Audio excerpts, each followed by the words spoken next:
বয়স যাই হোক না কেন, জীবন প্রতিদিন কিছু না কিছু শিখিয়েই দিয়ে যায়। জীবনের প্রত্যেকটা ছোট ছোট মুহূর্ত থেকে আমরা কিছু না কিছু শিখে থাকি। আর এই শিক্ষাগুলোই আমাদের জীবনের কোনো না কোনো ক্ষেত্রে কার্যকর ভূমিকা পালন করে। আসসালামু আলাইকুম everyone, welcome back to my another new blog. দূরে এবং কাছে যে যেখান থেকে আমার আজকের ভিডিওটি দেখছেন, আশা করছি সবাই ভালো আছেন এবং সুস্থ আছেন।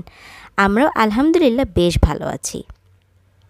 তো আজকের ভিডিওটা কিন্তু আমি গত ভিডিওর পরদিন থেকেই শুরু করেছি। তো গত ভিডিওতে কিন্তু আপনারা দেখেছিলেন আমি সব কিছু পুরো সপ্তাহের জন্য রেডি করে রেখেছিলাম। তো আজকে হচ্ছে সকালবেলা ঘুম থেকে উঠেই যা যা রান্না করব তা বের করে নিয়েছি।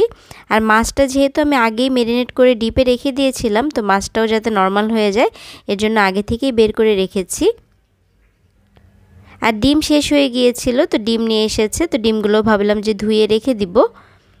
আর এখানে আবার দেখুন সবজি কিনে নিয়ে এসেছি। আজকে হচ্ছে একটা ফুলকপি আর ব্রকলি নিয়েছি। ব্রকলি কিন্তু বাচ্চা বড় সবার জন্য সুপারফুড বলা হয়ে থাকে। বাচ্চাদের জন্য তো এটা বেশ ভালো, অনেক বেশি পুষ্টিকর একটা সবজি। এটা কিন্তু আপনারা আপনাদের বাচ্চারা যারা খাওয়া শুরু করেছে 6 মাস হয়ে গিয়েছে, এখন থেকেই কিন্তু খাওয়াতে পারবেন। আর যেহেতু শীতকাল কিছুদিন পরে চলেই যাবে, এই মজার মজার সবজিগুলো কিন্তু আমরা আর চাইলেও খেতে পারবো না। তাই চিন্তা করলাম আজকে কিছুটা সবজি ফ্রোজেন করে রাখি, যেটা পরবর্তীতে আমরা খেতে পারবো। তো ব্রকলিটাকেও ফ্রোজেন করে রাখবো, কারণ ব্রকলিটা না বেশি দিন নরমালে ভালো থাকবে না। ব্রকলি দেখা যায় 2-1 দিন হলেই না একটু কেমন যেন হলুদ হলুদ হয়ে যায়। তাই আজকে কিনে ভাবলাম যে টাটকা টাটকাই ফ্রোজেন করে রাখবো। তো সকালে কিন্তু এখন পর্যন্ত নাস্তাও করিনি, আগে এই কাজগুলো করে নিচ্ছি। তো ফুলকপিও কিনেছি একটা টাটকা, তো এই ফুলকপিটাও আমি ফ্রোজেন করে রেখে দিব, যেহেতু সামনেই রমজান মাস আসছে। তো ফুলকপিটা ফ্রোজেন করে রাখলে কি হবে, দেখা যাবে ফুলকপির চপ খেতে পারবো ইফতারিতে, বা মাঝে মাঝে রান্নাও করা যাবে। নুডলস রান্নার ক্ষেত্রে, পাস্তা রান্নার ক্ষেত্রে আমরা কিন্তু এই ধরনের ভেজিটেবলগুলো ইউজ করে থাকি। তো আগে দেখা যেত মোটামুটি শীতের সবজি অনেক কিছুই ফ্রোজেন করে রাখতাম, মটরশুঁটি, শিম, তারপরে হচ্ছে টমেটো। তো এখন যেহেতু টমেটো, ধনেপাতা এ ধরনের সবজিগুলো কিন্তু প্রায় 12 মাসই পাওয়া যায়, তাই এখন আর ফ্রোজেন করব না, হয়তো বা শেষের দিকে হালকা পাতলা অল্প কিছু করব। আর যেহেতু আমার ডিপ ফ্রিজ নেই, ফ্রোজেন করে রাখতে অনেক বেশি অসুবিধা হয়ে যায়, তাই বেশি একটা কিছু ফ্রোজেন করব না, অল্প অল্প যা পারি শুধু প্রয়োজনীয় কিছু জিনিসই ফ্রোজেন করব। তো সবগুলো কাজ গুছিয়ে নিয়ে এখন হচ্ছে আমি নাস্তাটা করে নিব। ঝটপট করে একটা স্যান্ডউইচ করে নিয়েছি, এগ স্যান্ডউইচ, আর একটু চা খাবো। তো আজকে হচ্ছে একটু র চাই খাচ্ছি, সবসময় কিন্তু দুধ চা খেতে ভালো লাগে না। তা আরহামের বাবার জন্যই দেখা যায় বেশিরভাগ আমার দুধ চাটা খাওয়া হয়, কিন্তু মাঝে মাঝে আমার ইচ্ছা করে একটু মশলা চা, লেবু চা খেতে, কিন্তু একার জন্য না আবার বানাতে ইচ্ছা করে না। তাই টি ব্যাগ এনে রেখেছি, যে চিন্তা করেছি যখন খেতে ইচ্ছা করবে আমার, তখন শুধু জাস্ট টি ব্যাগ দিয়ে চা খেয়ে নিব। আর রান্নার কাজগুলো যেহেতু আগে থেকেই গুছিয়ে রেখেছি, তাই না আমি অনেকটা রিল্যাক্সে আছি, আর বেশি একটা চিন্তাভাবনাও করতে হচ্ছে না যে কি রান্না করব, কিভাবে করব। ঝটপটে আমি সব কিছু রেডি করে নিচ্ছি। আর যেহেতু সব কিছু না আমার গুছানো আছে, আমি আমার সংসারের অন্যান্য কাজগুলো কিন্তু খুব সুন্দরভাবে তাড়াতাড়ি করে নিতে পেরেছি। দেখুন মাছটা যখন একদম নরমাল হয়ে গিয়েছে, তখন হচ্ছে আমি একদম গরম তেলে মাছটা ভেজে নিব। আপনারা চাইলে যারা হচ্ছে কষিয়ে মাছ খান, তারা কিন্তু কষিয়েও রান্না করতে পারবেন। তো আমরা যেহেতু কষানো মাছটা খুব কম খাই, রান্না করেই ভেজেই বেশিরভাগ রান্না করি, তাই হচ্ছে মাছটাকে ভেজে নিচ্ছি। আর ওই দিক থেকে মিষ্টি কুমড়া ভাজির জন্য যে কেটে রেখেছিলাম, সেই মিষ্টি কুমড়াটা ভাজি করে নিব। আর এই মাছটা হচ্ছে আমি ফুলকপি সিম দিয়ে রান্না করব। তো ফুলকপি সিমটা কিন্তু আমি গরম পানিতে একটু ভাপ দিয়ে নিয়েছি, আর সাথে হচ্ছে একটু বড়ি দিব, কুমড়ো বড়ি। আমার কাছে শীতের সময় ফুলকপি তরকারির সাথে কুমড়ো বড়িটা খেতে অনেক বেশি ভালো লাগে। তো কুমড়ো বড়ি বেশি একটা নেই, অল্প পরিমাণেই ছিল, তো অল্প করে দিয়েই হচ্ছে রান্নাটা করব। তারপরে দেখা যাবে এখানে আমি যতটুকু সবজি রান্না করেছি এটা আমার 2 দিন চলে যাবে, কারণ আরহামের বাবা সবজি খায় কিন্তু একটু অল্প পরিমাণেই খায়, আর আমিও খুব বেশি একটা তরকারি খেতে পারি না, তাই যতটুকু রান্না করি দেখা যায় একদিন রান্না করলে 2 দিন খাই। আর রান্না একটু এখন ইদানিং ঝালটা কম দেওয়ারই চেষ্টা করি। আরহামকে দেখা যায় এখন খুব একটা আমি আলাদা রান্না করি না, আমাদের তরকারিটাই খাওয়ানোর চেষ্টা করি। তো আজকেও কিন্তু আমি ওর জন্য আলাদা কিছুই করিনি। দেখা যাবে ফুলকপি থেকে একটু ফুল কপি তুলে এক টুকরো মাছ দিয়ে আর মিষ্টি কুমড়া ভাজি দিয়ে ওকে খাইয়ে দিব। তাই দেখা যায় বেশিরভাগ কাঁচামরিচের ঝালটাই দেয়া হয়, শুকনো মরিচটা একটু কমই দেয়া হচ্ছে ইদানিং তরকারিতে। এই যে তরকারিটা যখন ফুটে উঠেছে আমি বেশি করে টমেটো আর মাছগুলো দিয়ে দিয়েছি আর নামানোর আগে ধনেপাতা দিয়েছি। শীতের সময় কিন্তু এই তরকারিটার যে টেস্ট পাওয়া যায় এই টেস্টটা কিন্তু আপনি অন্য সময় পাবেন না। যারা এই পর্যন্ত আমার ভিডিওটির সাথেই আছেন প্লিজ একটা লাইক দিয়ে ভিডিওটি কন্টিনিউ করবেন। আর আপনারা চাইলেই কিন্তু আমার চ্যানেলটিকে সাবস্ক্রাইব করতে পারেন। আর যারা এই কাজটি অলরেডি করে ফেলেছেন তাদেরকে জানাচ্ছি অসংখ্য ধন্যবাদ। রান্নাবান্না শেষ করে এটা কিন্তু একদম বিকেলবেলা চলে এসেছি। তো সব সবজিগুলো কেটে রেখেছিলাম যে ফ্রোজেন করব সেগুলো। তো এখন চিন্তা করলাম এগুলোকে প্রসেস করে রেখে দিই। তো আমি এখানে হচ্ছে পানি বসিয়ে দিয়েছি আর সামান্য পরিমাণে একটু লবণ দিয়েছি। এখন এর ভিতরে হচ্ছে আমি আগে ফুলকপিটা দিয়ে দিব। ফুলকপিটা দিয়ে বেশিক্ষণ না, আমি জাস্ট 1 মিনিটের মতন এটাকে স্টিম করব। এর চেয়ে বেশি সিদ্ধ করলে দেখা যাবে একদম বেশি সিদ্ধ হয়ে যাবে, কারণ এখনকার ফুলকপিগুলো কিন্তু খুব তাড়াতাড়ি সিদ্ধ হয়ে যায়। আমি আজকে ফুলকপি আর ব্রকলি যেভাবে ফ্রোজেন করে রাখবো এই পদ্ধতিতে কিন্তু আপনারা অন্যান্য সবজিও ফ্রোজেন করে রাখতে পারবেন। সিম, তারপরে মটরশুঁটি, ঠিক এভাবেই কিন্তু আপনারা ফ্রোজেন করতে পারবেন। তো 1 মিনিট পরেই কিন্তু আমি গরম পানি থেকে ফুলকপিটা উঠিয়ে নিব।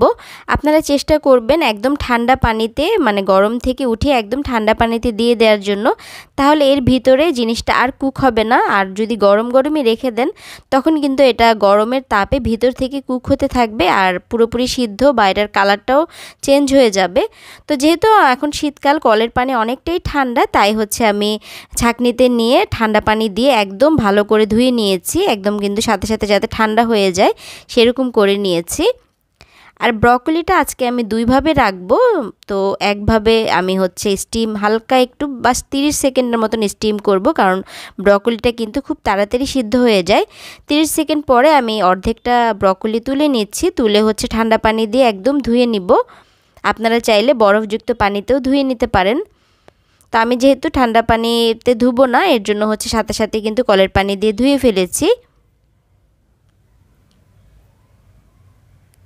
এই ব্রকলিটা রেখে দিলে দেখা যায় যে আরহামকে অনেক সময় পাস্তা করে দেই, নুডলস করে দেই, বা আমরাও অনেক সময় নুডলসে ব্রকলি খেয়ে থাকি, অনেক কিছুতেই খাওয়া যায়। আর এখানে বাকি ব্রকলিটা আমি আরেকটু বেশিক্ষণ সিদ্ধ করেছি, মানে একদম পুরোপুরি কুক করেছি। এখন হচ্ছে আমি পানিটা ঝরিয়ে নিয়েছি, এটা হচ্ছে আমি একটু ম্যাশ করে রাখবো। এই ম্যাশ ব্রকলিটা দিয়ে আমি আরহামকে পাস্তা, তারপরে নুডলস, স্প্যাগেটি এটা করে দিই। এটা দিয়ে খেতেও বেশ ভালো লাগে। আমি আজকে আপনাদের সাথে শেয়ার করব যে এই ব্রকলিটা দিয়ে আমি কিভাবে পাস্তা রান্না করি। এই যে দেখুন হালকা পরিমাণে কিন্তু ম্যাশ করেছি, একদম যে ভর্তা ভর্তা করে ফেলেছি ওইরকম না, কিছুটা আস্তও আছে, এরকমভাবে ম্যাশটা করে রেখেছি। তা আমি এখন আরহামের জন্য একটু পাস্তা রান্না করব। তো পাস্তাটাও কিন্তু আমি আগে থেকেই সিদ্ধ করে রেখেছিলাম। আসলে পরিকল্পনা করে যদি একটু কাজ করা যায় তাহলে কাজগুলো কিন্তু অনেক দ্রুত করা যায়। আমি সকালে ঘুম থেকে উঠেই সবসময় চিন্তা করি যে আজকে কখন কি কাজটা করব, সেইভাবে সবগুলো কাজ গুছিয়ে রাখার জন্য। তো বিকেলে তো আরহামকে প্রত্যেকদিন একটা না একটা নাস্তা দেই, তো সেটার জন্য হচ্ছে আগে থেকেই মাঝে মাঝে প্রিপেয়ার করে রাখি বা চিন্তা করে রাখি যে এই জিনিসটা করব, তাহলে না আর বেশি একটা তাড়াহুড়ো লাগে না।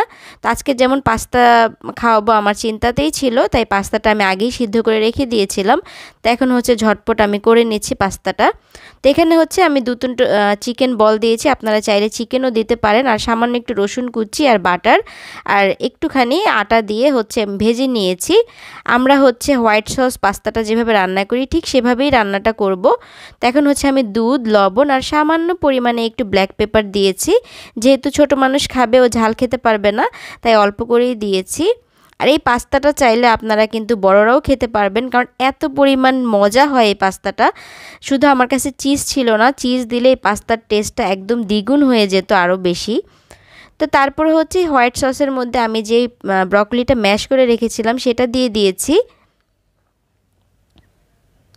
এখন হচ্ছে আমি যে পাস্তাটা সিদ্ধ করে রেখেছিলাম সেটা দিয়ে কিছুক্ষণ হচ্ছে নেড়ে চেড়ে ব্যাস নামিয়ে নেব, হয়ে যাবে broccoli with white sauce pasta.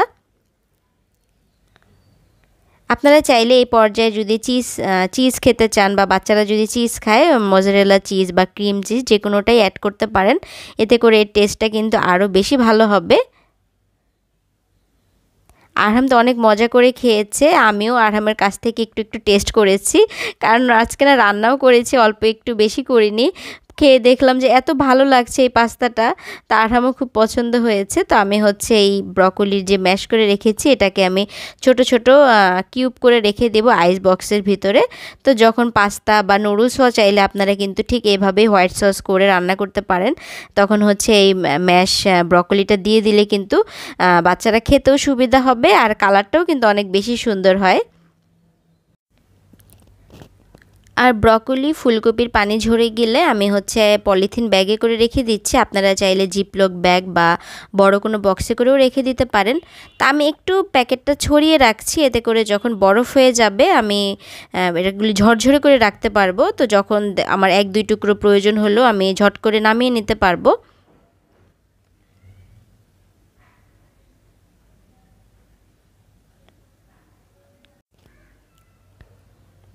আর এখানে হচ্ছে আমি ক্যাপসিকাম, বিটরুট আর হ্যালোপিনো নিয়েছি। বাইরে গিয়েছিলাম তো একটা ভ্যানে দেখলাম যে ক্যাপসিকামগুলো সেল করছে মাত্র 140 টাকা করে। অন্যান্য সময় কিন্তু দেখা যায় ক্যাপসিকাম পাওয়া গেলেও 300, 400, 500 টাকা কেজিও থাকে। তো চিন্তা করলাম ক্যাপসিকামও যেহেতু আমি বেশি করে আনিনি, পরবর্তীতে গেলে বেশি করে নিয়ে আসবো, কারণ ক্যাপসিকামটা দেখা যায় আমি ফ্রোজেন করে প্রায় 1 বছরেরও বেশি খাই। তো আমি আজকে ক্যাপসিকামটাও হাফ কেজি নিয়ে এসেছি, আর এখানে হ্যালোপিনোটাও নিয়ে এসেছি আমি 250 গ্রামের মতন। তো অল্প করেই এনেছি, কারণ হঠাৎ করেই দেখেছি আমার ব্যাগে বেশি একটা টাকাও ছিল না, তাই অল্প করে নিয়ে এসেছি। তো হ্যালোপিনোটা দেখতে না এত বেশি সুন্দর লাগছিল, আর একদম না টাটকা সবুজ কালার, দেখে ভালো লাগছিল। তার বিটরুটটা হচ্ছে আরহামের বাবা খেতে চেয়েছিল, আমি আবার বিটরুটটা খেতে পারি না, আমার কাছে ভালো লাগে না। তো চিন্তা করলাম যে বিটরুট দিয়ে আচার করে দিব, মানে বিটরুটের ভিনেগারে ডুবিয়ে যে আচারটা হয় সেটা করব। সেভাবে রেখে দিলে আমিও খেতে পারবো, আরহামের বাবাও যখন মন চায় খেতে পারবে। আর ক্যাপসিকামগুলোকেও আমি দুইভাবে কেটে রাখছি, একটু বড় বড় পিস করে হচ্ছে রাখবো কিছু, আর কিছু রাখবো একদম কুচি কুচি করে। তো কুচি কুচি করে যেটা রাখি সেটা দেখা যায় noodles, pizza, pasta, fried rice যে কোনো কিছুতে ইউজ করা যায়। আর বড় পিসগুলোতে দেখা যায় যদি আমরা অনেক সময় দেখা যায় সাসলিক করি বা কোনো চাইনিজ ভেজিটেবল বা চাইনিজ খাবারের ক্ষেত্রে একটু বড় বড় পিস করে দেয়া লাগে, এর জন্য হচ্ছে একটু বড় করে রাখি, আমার যেভাবে প্রয়োজন সেভাবেই কাট করে নিতে পারবো। তো এখানে হচ্ছে এই মশলার বাটিটা হচ্ছে রেখে দিয়েছি, এই বাটিটাতে দেখা যায় সব কিছু আমি একসাথে করে অল্প অল্প জিনিসগুলো একসাথে রেখে আমি ফ্রিজে রেখে দিতে পারবো। সুন্দর একটা বাটি বের করলেই কিন্তু সব কিছু পাওয়া যাবে। তো ক্যাপসিকাম এখন হয়তো বা 100 টাকা কেজি বা 120 টাকা কেজি এরকম হয়েছে। তো বাইরে গেলে আবার বেশি করে এনে আমি হচ্ছে ফ্রোজেন করে রাখবো। আর এখানে হ্যালোপিনোটাও একটু গোল গোল করে কেটে আমি রেখে দিব। এই হ্যালোপিনো টেস্টটাও কিন্তু অনেকটা ক্যাপসিকামের মতনই, জাস্ট হালকা একটু স্পাইসি ক্যাপসিকামের তুলনায়, কারণ টেস্ট আমার কাছে না সিমিলারই লাগে, কোনো ডিফারেন্ট মনে হয় না। তো এটাও কিন্তু পিৎজা, পাস্তা ইউজ করা যাবে।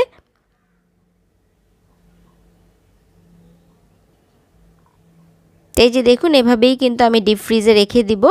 আর এগুলো কিন্তু মানে ঝরঝরে করে রাখারও দরকার নেই, কারণ এগুলোতে যেহেতু পানি নেই, এগুলি আর মানে একটা একটা ধরেই আপনি খুলে নিয়ে আসতে পারবেন। আর এখানে বাকি হ্যালোপিনোগুলো আমি একটু ভিনেগারে ডুবিয়ে রাখবো। এটা দিয়ে স্যান্ডউইচ, শর্মা বা চিকেন র্যাপ যেটাই খান না খেতে খুবই ভালো হয়। তো আমি হচ্ছে লবণ দিয়ে হ্যালোপিনোগুলো মেখে একটা হচ্ছে কাচের জারে নিয়ে নিয়েছি।